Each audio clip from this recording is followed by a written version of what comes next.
esa historia iba dirigida para los fariseos, que estaban en su audiencia en ese momento.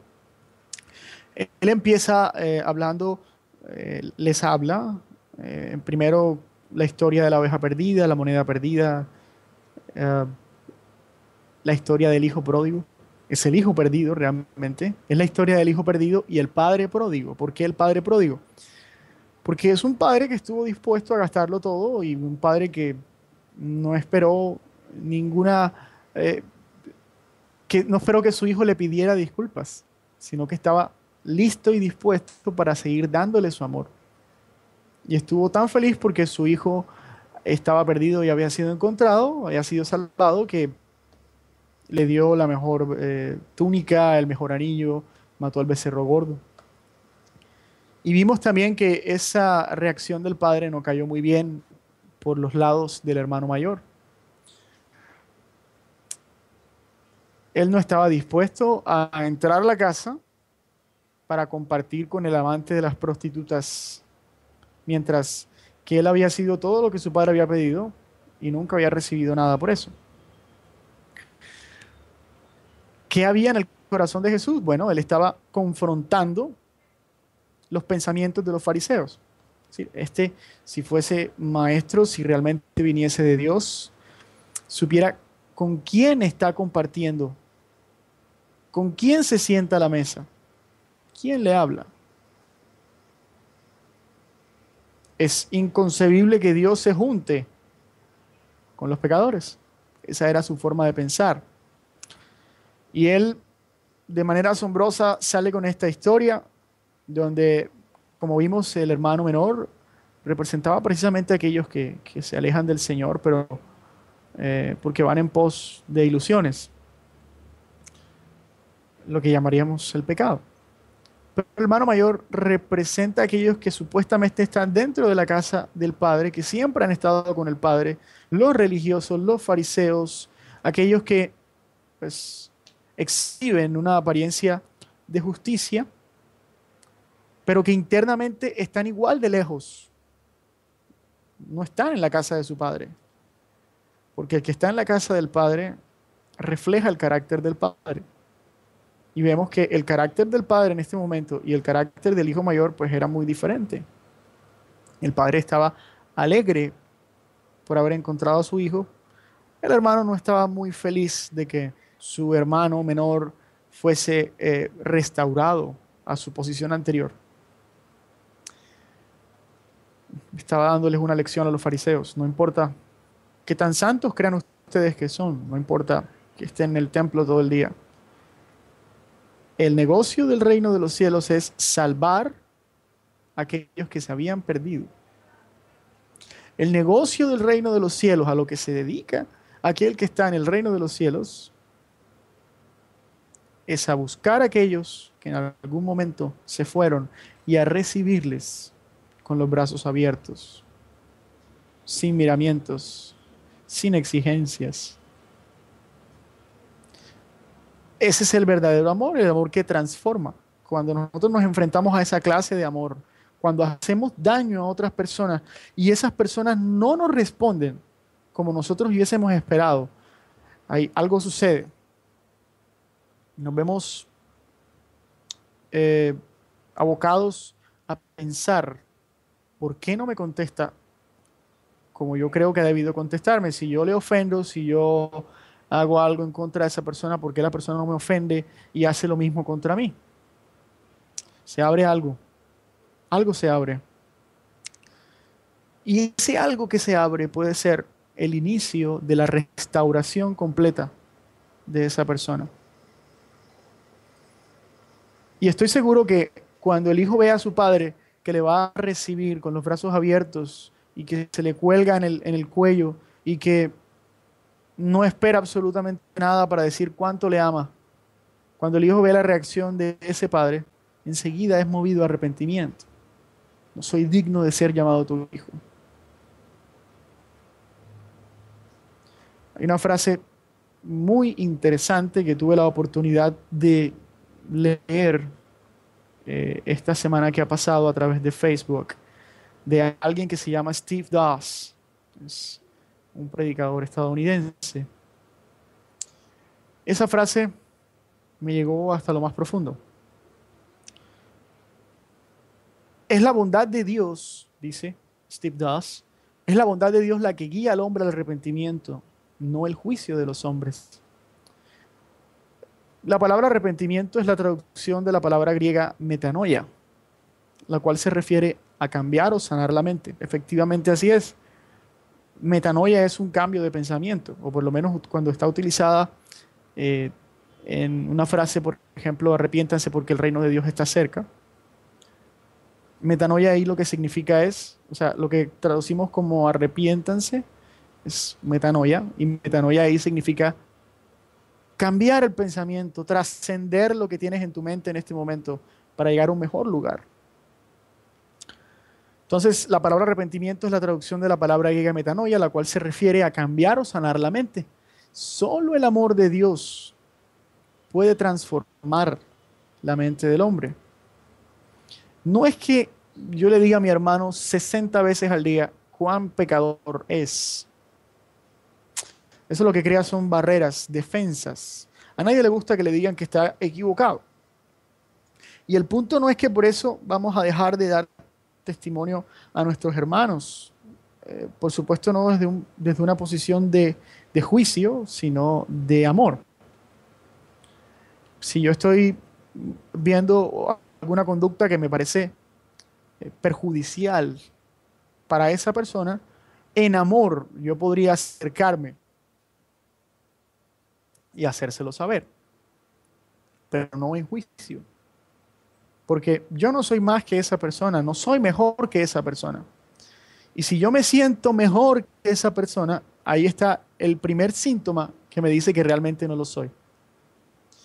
Entonces, no es cuántas veces al día le diga lo pecador que es cuántas veces al día yo sea capaz de servir de reflejo del carácter de Dios para que esa persona pueda experimentar el amor de ese padre que está dispuesto a abrir los brazos para recibirle, para aceptarlo, con defectos y virtudes.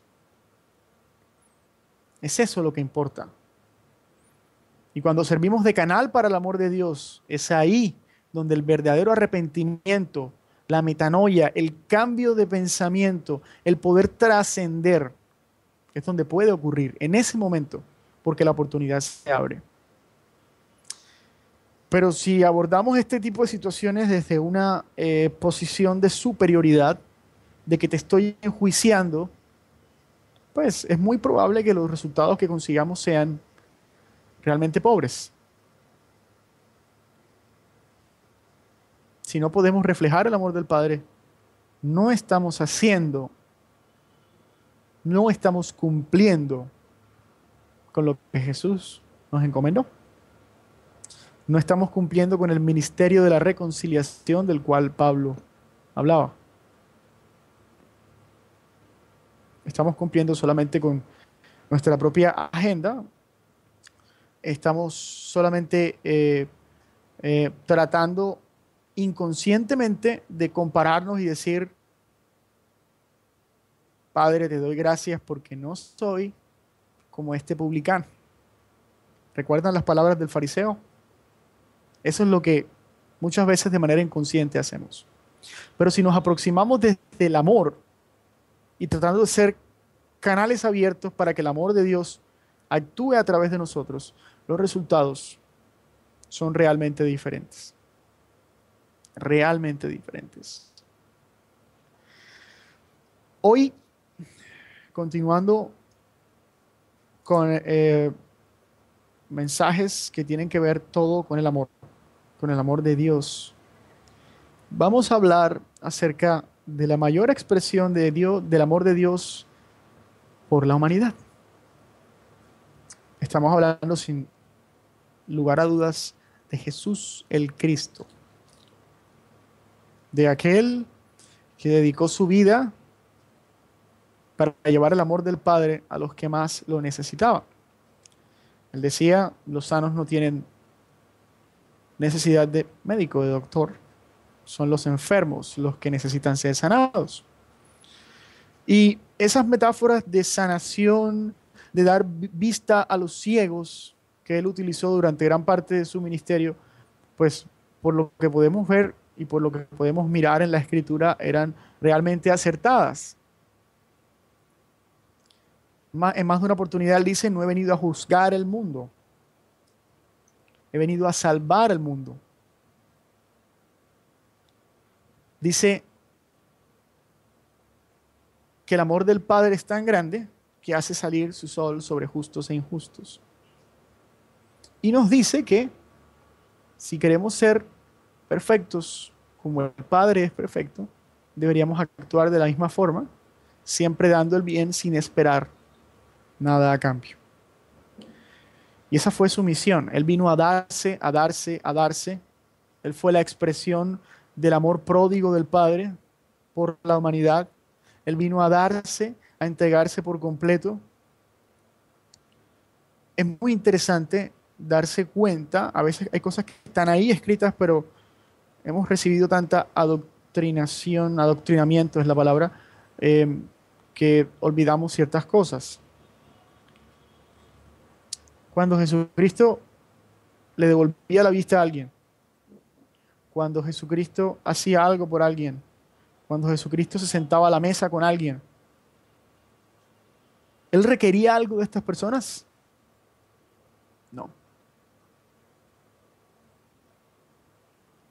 Cuando Jesucristo utilizaba el poder del Padre o su poder para hacer el bien, él requería algo de las personas, él ponía condiciones. No, no ponía condiciones realmente. Esa fue su misión. Una de las características principales de su misión es que él no pedía precondiciones, requisitos, él solamente se dio. Y lo demás venía por añadidura.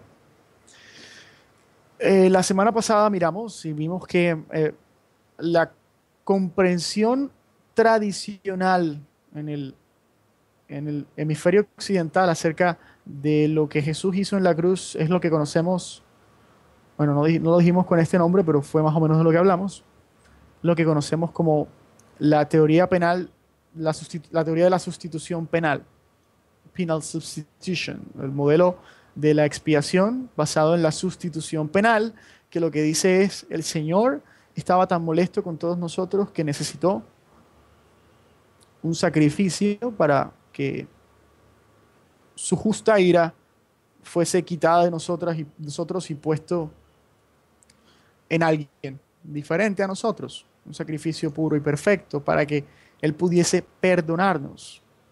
Pero dijimos también que hay un problema serio con esa teoría. El problema es que esto no es perdón. Si yo,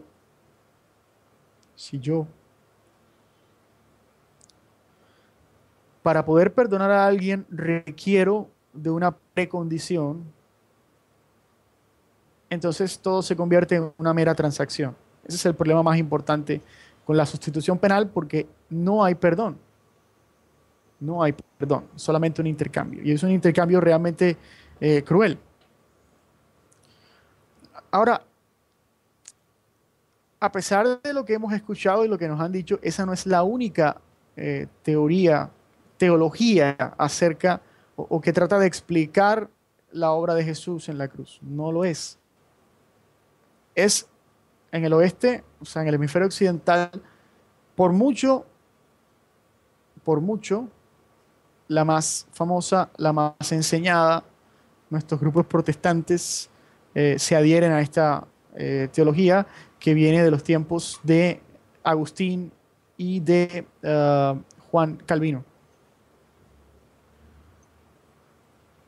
Pero no es la única. Existen otros modelos que han sido favorecidos a través de los tiempos en el Oriente, específicamente en la Iglesia Ortodoxa, en la Iglesia griega ortodoxa.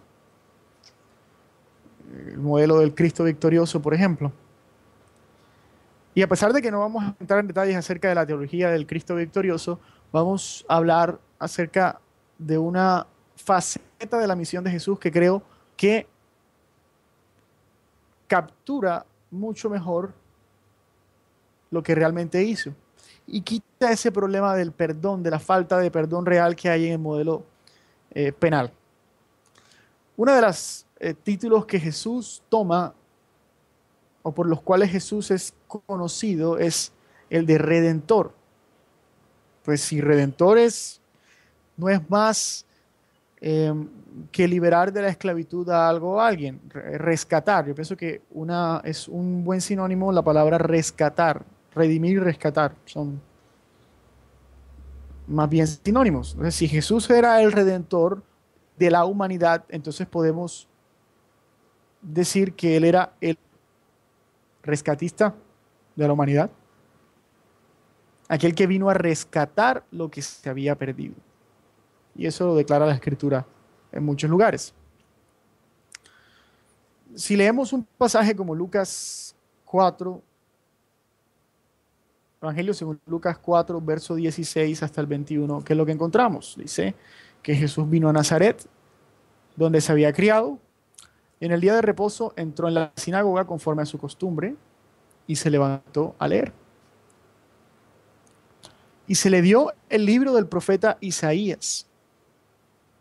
Y habiendo abierto el libro, halló el lugar donde estaba escrito lo siguiente: El Espíritu del Señor está sobre mí, por cuanto me ha ungido para dar buenas nuevas a los pobres. Me ha enviado a sanar a los quebrantados de corazón, a pregonar libertad a los cautivos y vista a los ciegos, a poner en libertad a los oprimidos, a predicar el año agradable del Señor. Y enrollando el libro, lo dio al ministro y se sentó, y los ojos de todos en la sinagoga estaban fijos en él. Y comenzó a decirles: hoy se ha cumplido esta escritura delante de vosotros. Los ojos de la sinagoga estaban fijos en él. Este ha tenido que ser un momento realmente especial. Jesús se descubre y les anuncia en qué consiste su misión. Y les dice que Él es el ungido del Padre y que ha venido a rescatar, ha venido a liberar, ha venido a sanar.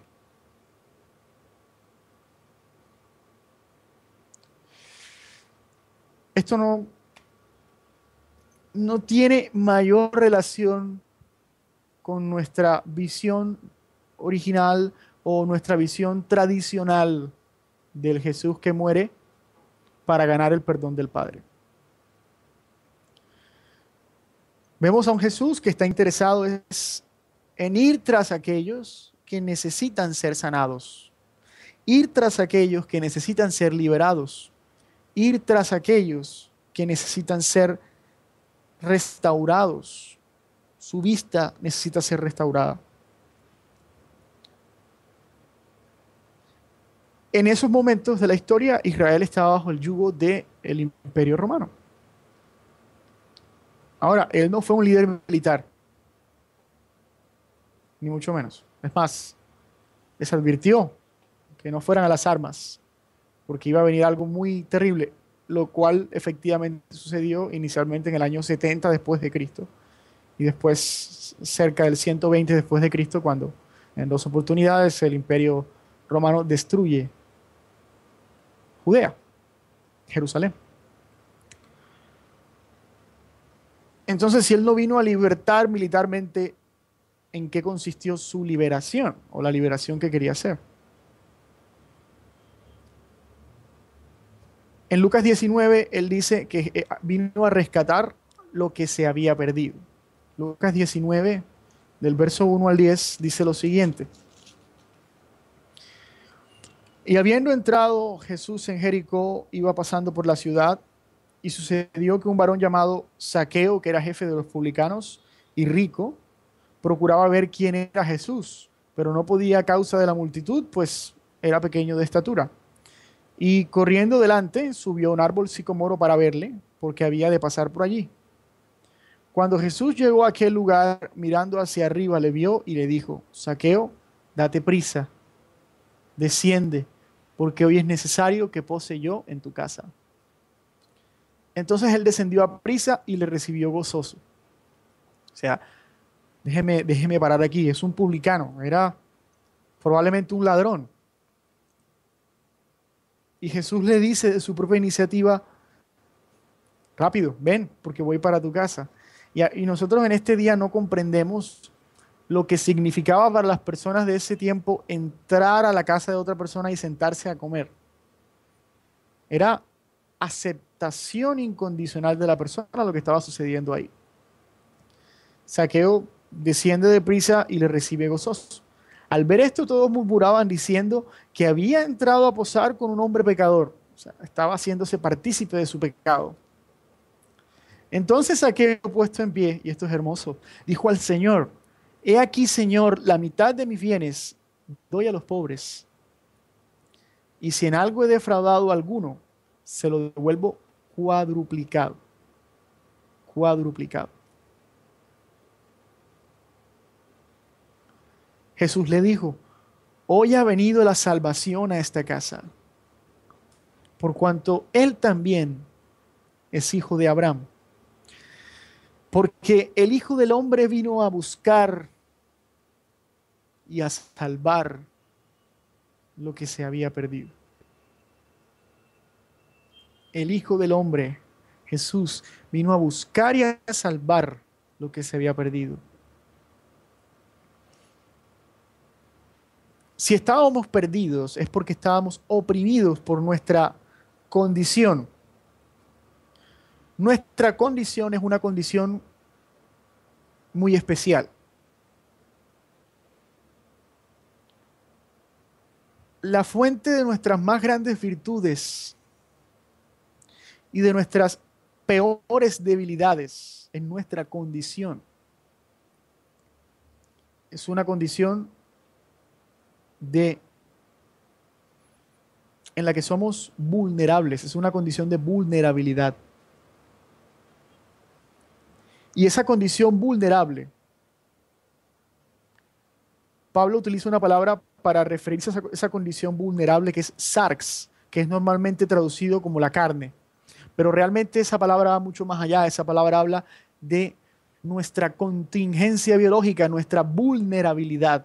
Somos vulnerables y esa vulnerabilidad nos lleva a equivocarnos, nos lleva a cometer errores, nos lleva a no dar en el blanco. Hamartia, la palabra griega que significa pecado, es no dar en el blanco. En otras palabras, nuestra condición hace que seamos vulnerables a pecar.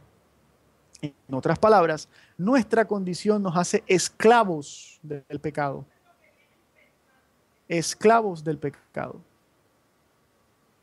Esa es la esclavitud que Jesús vino a destruir. No era la esclavitud de un imperio humano, era la esclavitud del imperio del pecado. Hay una relación bidireccional entre la muerte y el pecado. Al menos eso es lo que parece la escritura decir. Romanos 6:23 dice, la paga del pecado es la muerte. El doctor Jones diría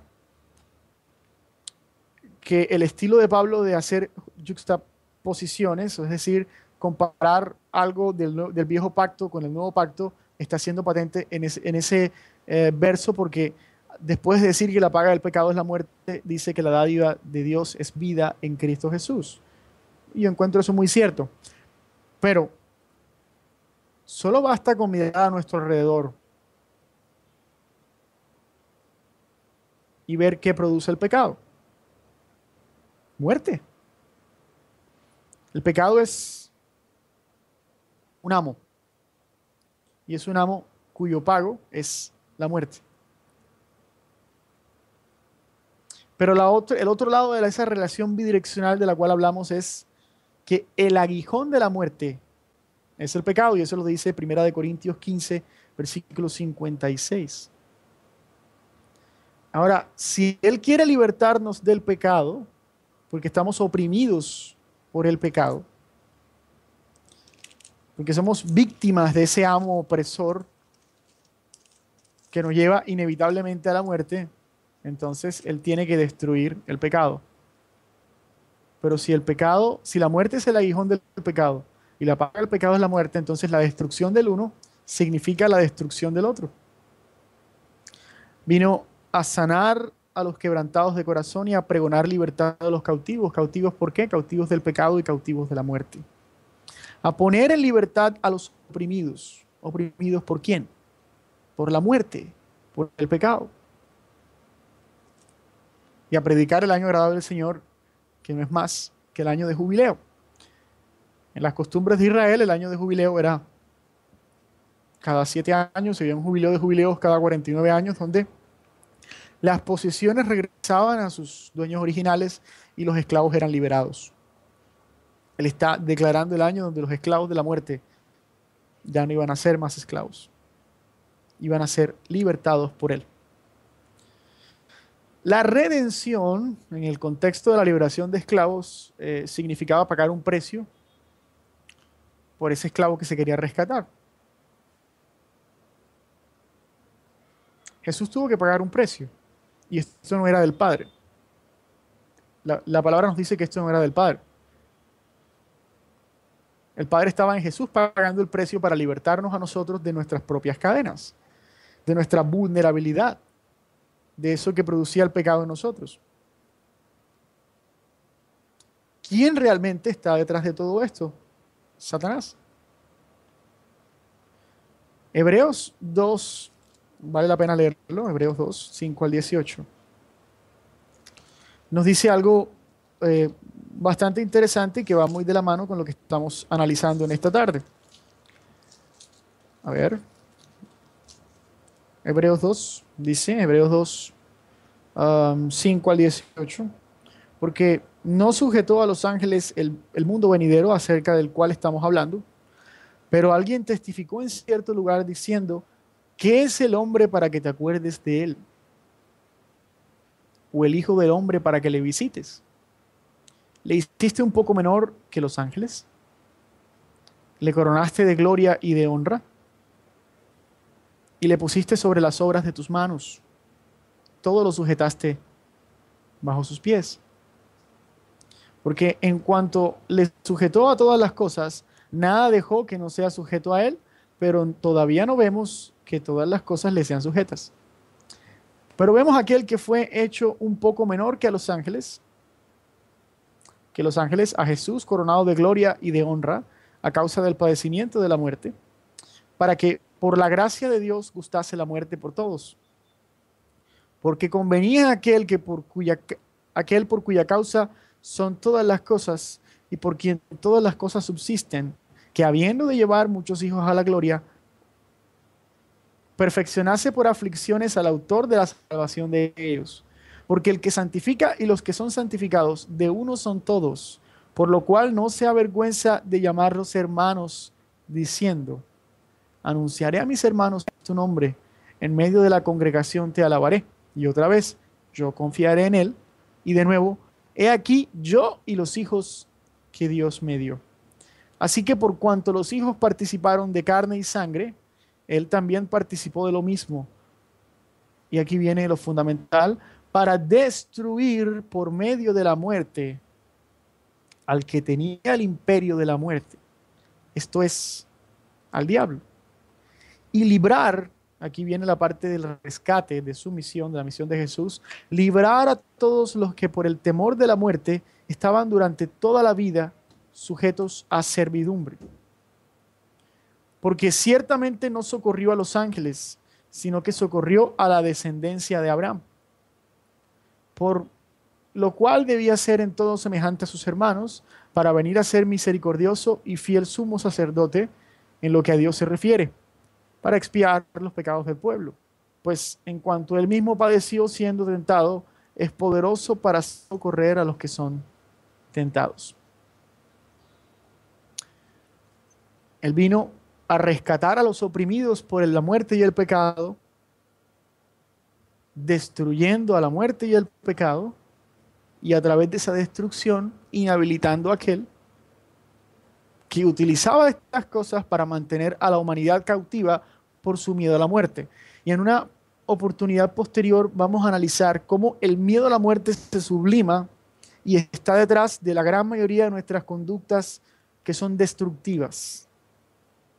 El egoísmo es la sublimación del miedo a la muerte.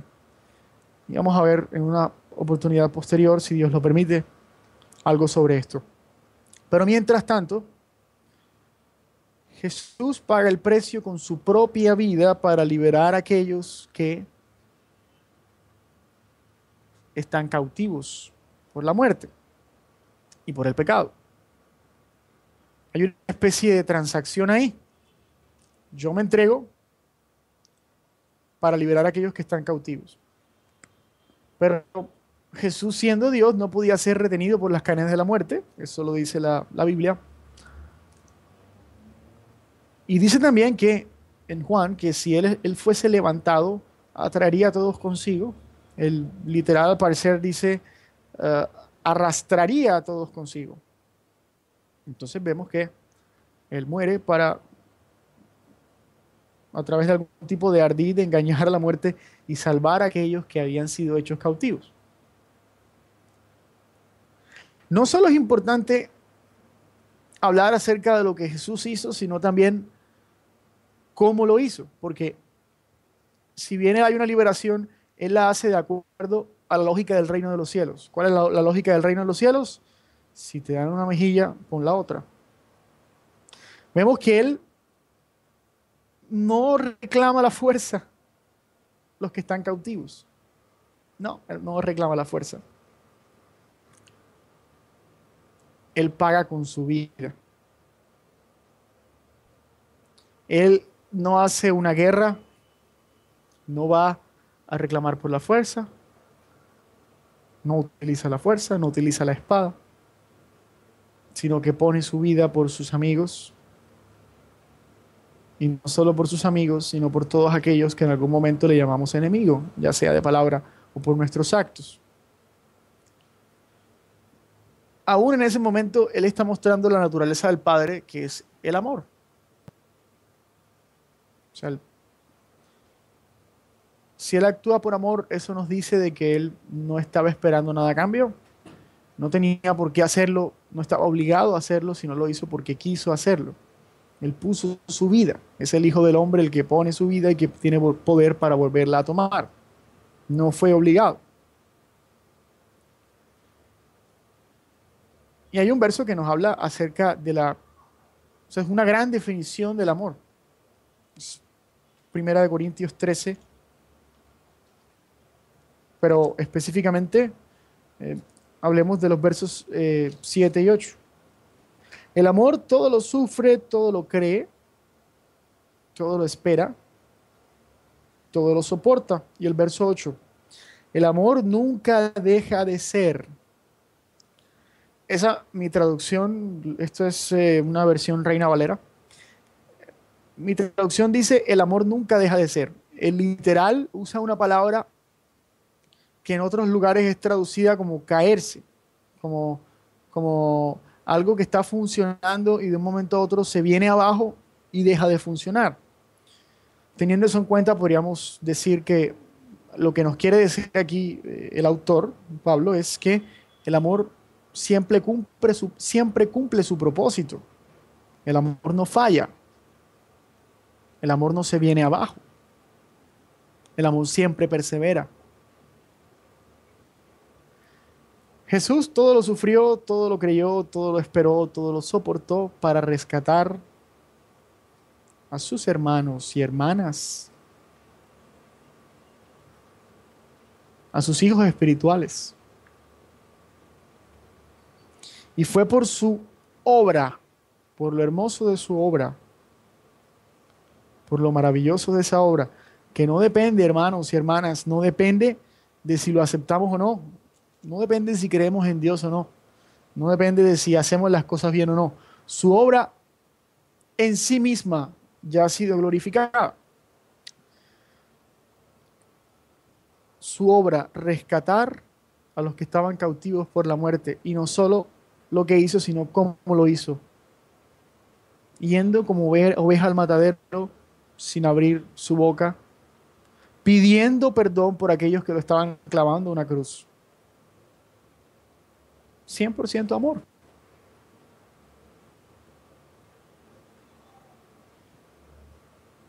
Y no falló. Jesús no falló. Jesús triunfó, el Cristo victorioso. Miren lo que dice 1 Corintios 15:54. Cuando esto corruptible se haya vestido de incorrupción y esto mortal se haya vestido de inmortalidad, entonces se cumplirá la palabra que está escrita: sorbida es la muerte en victoria. ¿Dónde está, oh muerte, tu aguijón? ¿Dónde, oh sepulcro, tu victoria? Nuestra esperanza. Esto corruptible, la fuente de nuestras debilidades, nuestra vulnerabilidad, nuestros sarx, será vestido de incorruptibilidad y nuestra verdadera esencia podrá aflorar. Esa esencia que viene siendo perfeccionada a través de las muchas aflicciones de este mundo podrá aflorar y podremos convertirnos en ese ser que Dios ve en todos nosotros. Vamos a mencionar una de las frases favoritas del Dr. Jones, que es en 1 Corintios 13, que el amor es sufrido, es benigno, el amor no tiene envidia, el amor no es jactancioso, el amor no se envanece, el amor no hace nada indebido, no busca lo suyo, no se irrita, no guarda rencor. Eso para mis amigos que nos escuchan de habla inglesa sería: Love keeps no record of wrongs. El amor no guarda rencor. Dios no está en el negocio de estar mirando nuestras faltas para guardarlas en un librito y decir: vea, usted hizo esto y esto y esto, entonces te voy a condenar. No. Si Dios guarda nuestras faltas en un libro es para sanarnos. Porque una vez más, ese es su negocio. Sanar a los quebrantados de corazón, dar vista a los ciegos. Y si somos oprimidos por el pecado, estamos enfermos por el pecado. El pecado es una enfermedad. Muchas veces el pecado no es una decisión consciente, sino es una enfermedad que llevamos en nuestro cuerpo. Ahí está Él sanando esa enfermedad para que podamos ser libres y crecer conforme a la estatura de ese varón perfecto que es Jesús.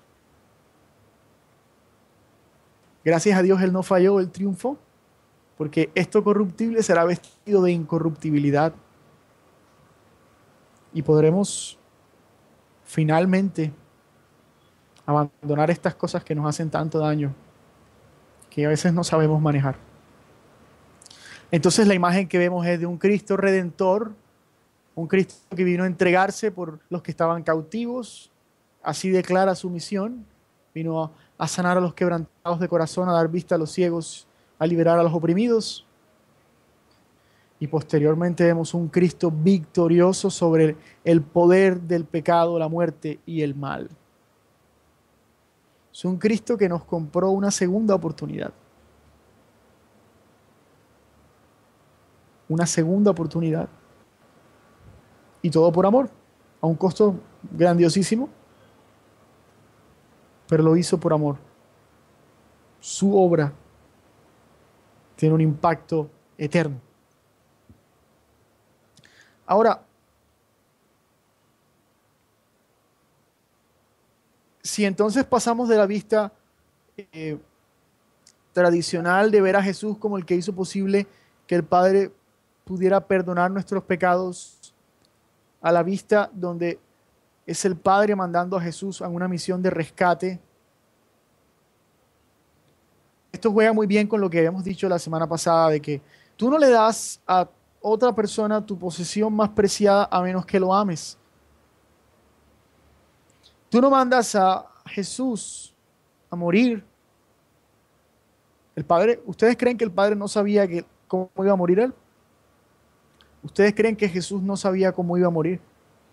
¿Ustedes creen que Jesús no sabía lo que iba a sufrir? Entonces, sabiendo todo esto de antemano, ¿ustedes creen que el Padre mandaría a Jesús sintiendo ira, odio por nosotros? Yo creo que es ilógico pensarlo. Entonces, como dijimos la vez pasada, Jesús no viene a perdonar nuestros pecados. Jesús viene porque nuestros pecados ya habían sido perdonados. Jesús viene porque el Señor estaba viendo que esa esencia que Él había puesto en nosotros iba a quedar ahí.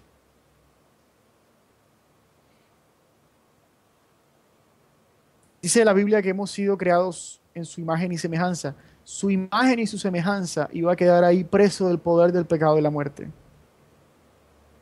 Cuando Él nos ve, no ve nuestras imperfecciones, no ve nuestro estado actual, ve en lo que podemos convertirnos. Porque Él es un padre. Yo tengo 2 hijos. Y cuando los miro, yo no estoy pendiente de su apariencia, ni en lo que hacen o dejan de hacer para guardar rencor u odio por ellos. De alguna forma me veo a mí reflejado en ellos. Y no solamente estoy viendo lo que son, sino en lo que se pueden convertir. Estoy viendo dónde pueden llegar y trato de esforzarme para hacer posible que ellos lleguen a ese lugar donde deberían llegar en algún punto. Esa es la metáfora más eficiente para representar la relación de Dios con los hombres. No en vano Jesús le llamaba Abba, el Padre, su Padre, con un grado de intimidad que otras palabras no tienen. Dios estuvo dispuesto a hacer cualquier cosa para que sus hijos pudiesen llegar al lugar donde deberían estar en el futuro, que no quedaran ahí su imagen perdida. Entonces, listo, vemos las cosas así, pero ¿qué hacemos con todos esos lugares donde la Biblia habla del perdón de los pecados? Resulta que esa palabra traducida como perdón, afsin, de lo que habla es de rescate, de ayuda, de remisión, deliverance en inglés.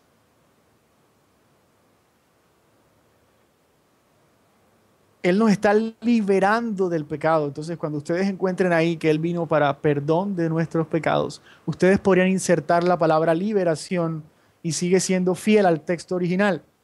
Él vino para liberarnos de nuestro pecado y de las consecuencias de nuestro pecado. ¿Y cuáles son las consecuencias del pecado? Son la muerte.